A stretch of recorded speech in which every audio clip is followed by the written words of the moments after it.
अवधूत चिंतन श्री गुरुदेव दत्त. माझ्या सर्व साधक बंधू भगिनींनो, आपण सर्व साधकांसाठी उपयुक्त अशी वामनराज पैकाशींची पुस्तकं वाचत आहोत.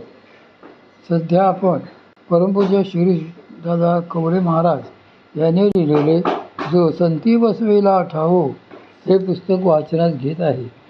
काल आपण सावधानतेचे रहस्य पाहिले. आज नित्य अनुसंधान.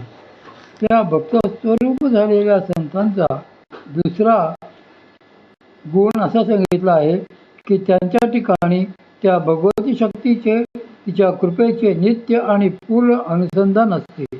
भले मग ते वेगवेगळ्या स्वरूपातही का असेना, कधी ती भगवती शक्ती नामस्मरण रूपाने त्यांचे अनुसंधान करून घेत असेल, कधी सद्गुरूंच्या रूपस्मरणाने, तर कधी त्यांच्या गुणस्मरणाने अनुसंधान करून घेत असेल.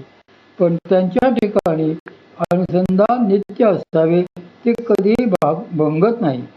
परमपूज्य सद्गुरू श्री मामांना एकदा एका गृहस्थांनी विचारले की मामा, तुम्ही हा पेशन्सचा म्हणजे पत्त्यांचा डाव लावून बसता, ते तुम्हाला कितपत आवडते की त्यामध्ये तुमचे लक्ष नसते? त्यावर हसून परमपूज्य श्री मामा त्यांना म्हणाले, हे पहा, व्यवहार दृष्टीने आपले मन आणि आपला देह या दोन गोष्टी भिन्न असतात. बरे, आपले वृत्ती दोन प्रकारे कार्य करू शकते का? तर होय, वृत्ती दोन प्रकारे कार्य करू शकते. आपण व्यवहारातही बघतो की आपण जेवता जेवता बोलू शकतो, त्याच वेळी वेगळे विचारही करू शकतो. टी व्ही समोर बसतो आणि खातो. एकीकडे खाणेही सुरू असते आणि दुसरीकडे टी व्ही बघणेही चालू असते. एका चित्तवृत्तीचे दोन भाग त्यावेळी कार्यरत असतात. एका भागाला आतले चित्त म्हणायचे आणि एकाला बाहेरचे चित्त म्हणायचे. आमचे बाहेरचे चित्त हे पत्ते लावून बसलेले असते, खेळत आहे, आणि आतले चित्त श्री भगवंतांचे नाम घेत आहे. हे ऐकून त्या गृहस्थांनी मला परत विचारले, मामा, पण यातली कोणती स्थिती खरी समजायची? ही स्थिती खरी की ती स्थिती खरी? त्यावर परमपूज्य श्री मामा गंभीरपणे त्यांना म्हणाले की अहो, खरी स्थिती समजायला खरा आत्मानुभूती जाणकारच असावा लागतो, तरच ते समजेल. जो त्या योग्यतेचा असेल तो त्याच्या अधिकार श्रेणीप्रमाणे समजून घेईल. ज्याला आतून अखंड अनुसंधान राहू शकते हे माहीत नसेल, तो म्हणेल, अरे, हे संत असून पत्ते लावून बसलेले आहेत. समाजात संत म्हणवतात आणि संत असून पत्ते लावून बसलेले आहेत. समाजात संत म्हणवतात आणि हे तर पत्ते खेळत बसतात, असे त्यांचे मत होईल. कारण तो फक्त बाहेरची स्थिती बघणार आणि तीच खरी आहे असे मानून चालणार. पण समोर येणारा जर एखादा खरा संत असेल तर तो म्हणेल, अरे वा, लोकांपासून दूर राहता यावे यासाठी हे फार सुंदर नाटक करतायत बरे. बाहेरून आपण पत्ते खेळतोय असे दाखवत आहेत, पण आतून मात्र त्यांचे अखंड अनुसंधान सुरू आहे. अशी बघणाऱ्याच्या पात्रतेप्रमाणे वेगवेगळी मते मांडली जाऊ शकतात. अनुसंधानाची प्रचिती. संतांच्या ठिकाणी आतून नित्य अनुसंधान आणि बाहेरून व्यवहार चालत असतो. त्यांच्या ठिकाणी हे दोन्ही भाग स्पष्टपणे एकाच वेळी सुरू असतात. ते जाणवतात कसे? तर परमपूज्य श्री मामांपाशी याचा रोकडा अनुभव येत असे. ते झोपलेले जरी असले तरी त्यांच्या शरीराला कान लावला असता त्यातून नाद ऐकू येत असे. त्या नादातूनच श्रीराम जय राम जय जय राम असे शब्द उमटत असत. कल्पना करा की आपण जर घंटा वाजवली तर तो नाद कसा घुमेल आणि त्या नादातून घुमत राहणारे श्रीराम नाम कसे ऐकू येईल? तसेच नाम त्यांच्या शरीरातून ऐकू येत असे. अशा प्रकारे संत जागे असतोत वा झोपलेले असोत, ते कोणत्याही अवस्थेत असले तरी त्यांचे भगवत अनुसंधान भंग पावत नसते. अजपा गायत्री नामक एक जपशास्त्र आहे. त्याचा सिद्धांत असा आहे की आपल्या शरीरामध्ये जो जीव वस्ती करून आहे तो देहरूपी अधिष्ठानातील कर्ता आहे. अधिष्ठान म्हणजे देह आणि जीव हा त्यातला कर्ता. हा करता नित्य जागाच असतो, तो कधीही झोपत नाही. मग झोपते कोण? तर आपले शरीर झोपते, पण त्याच्या आतला हा जीव नेहमी जागा असतो. तो नुसताच जागा असतो असे नाही, तर तो उद्योगही करत असतो. तो जीव अखंड जप करत असतो. कुठला जप करतो? तर तो सोम सोम असा जप करतो. हकारेण बहिर्याती सकारेण विशेत पुनः हंस हंसेत्यमुं मंत्रम जीवो जपति सर्वदा शतानि शरदिवारात्र सहस्राण्येकविंशति एतत्संख्यान्वितं मंत्रं जीवो जपति सर्वदा अजपानाम गायत्री योगिना मोक्षदा सदा. हमचा उच्चार करीत प्राण बाहेर जातो आणि सचा उच्चार करीत आत येतो. अशा रीतीने जीव एका अहोरात्री सतत 21,600 वेळा हंस हंस या मंत्राचा जप करीत असतो. या जपालाच अजपा नावाचा गायत्रीचा जप म्हटले आहे. हा जप योग्यांना मोक्ष देणारा आहे. खरे अनुसंधान सोहम हंसा असा त्या जीवाचा अखंड जप चालतो. प्राण हे तो जप प्रकट होण्याचेच माध्यम आहे. म्हणून आपल्याला जर जो जप ऐकायचा असेल तर आपल्याला तो आधी भावनेने प्राणावर बसवायला लागतो व मग तो आतून ऐकायला येऊ लागतो. किंवा तुम्हाला जर तुमचे मन तुमच्या वासना बाजूला करता आल्या, प्राणांच्या आतल्या आत एकरूप होता आले, तर आत प्रगट होणारा तो नाद आपोआप ऐकू येतो. तो नाद, तो जीवाचा जप हीच अजपा गायत्री होय.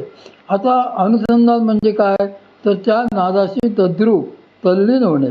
त्यासाठी अगोदर सद्गुरू प्रदत्त नावाशी तदाकार होणे जमले पाहिजे. श्री संत मलुकादास नावाचे एक थोर संत होऊन गेले. त्यांना एकदा एकाने प्रश्न विचारला की महाराज, खरा जप कोणता?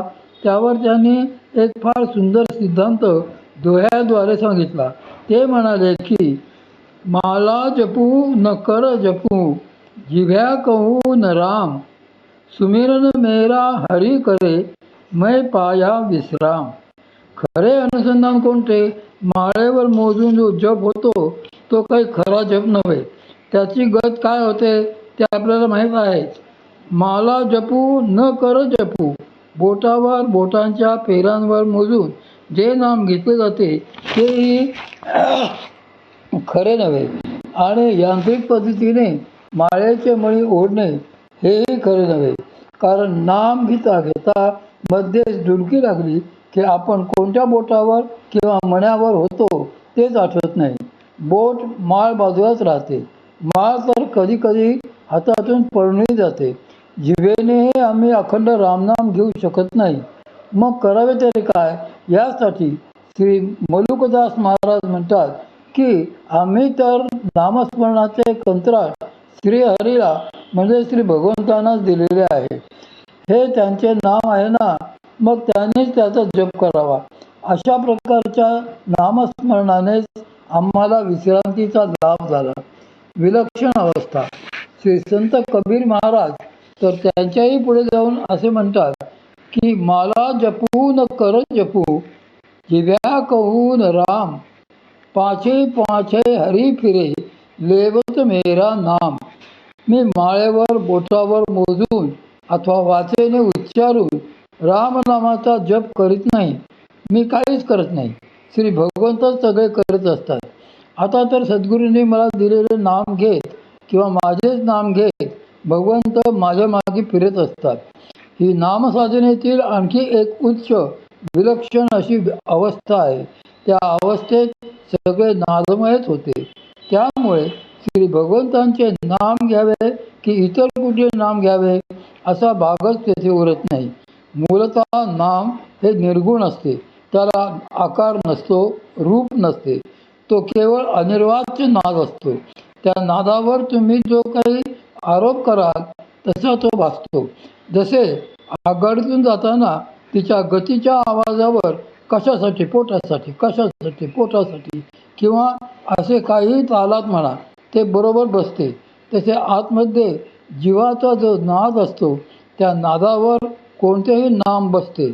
मग ते श्रीराम असेल, हरी ओम असेल अथवा नम शिवाय असेल, वाटेल ते नाम त्याच्यावर बसते.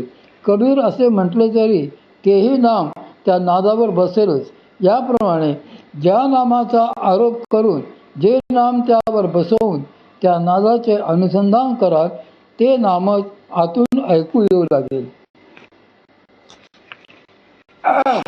प्राणावर नामारोप.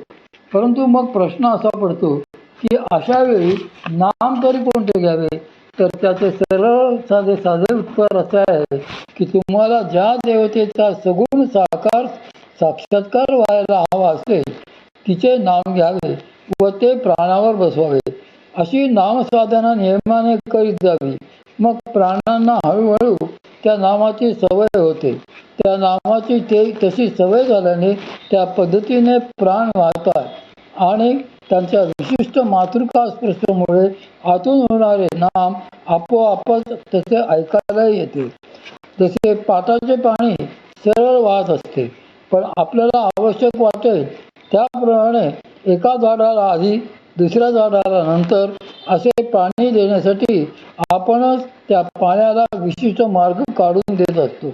तसेच नामाला प्राणावर बसवून विशिष्ट मार्ग दिला की ते नाम प्राणाबरोबर त्या क्रमानेच जाते. जर एखादे नाम प्राणावर बसावे, आतमध्ये प्राणाचा तसा नाद निर्माण व्हावा असे वाटत असेल तर अगोदर प्राणांना तशी त्या नामाची सवय घालून द्यावी लागते. याला सुरुवातीला नाम घेणे किंवा मानस जप असे म्हणतात. नाम घेणे म्हणजे प्राणांना त्या नामाशी एकरूप करविणे. एकदा का त्या प्राणाला तशी सवय झाली की पुढे प्राण आपोआपच तशा प्रकारे नाम घ्यायला लागतात. ज्या स्थितीत प्राणच नाम घेतात त्या स्थितीत साधकाला वेगळे काही करावे लागत नाही.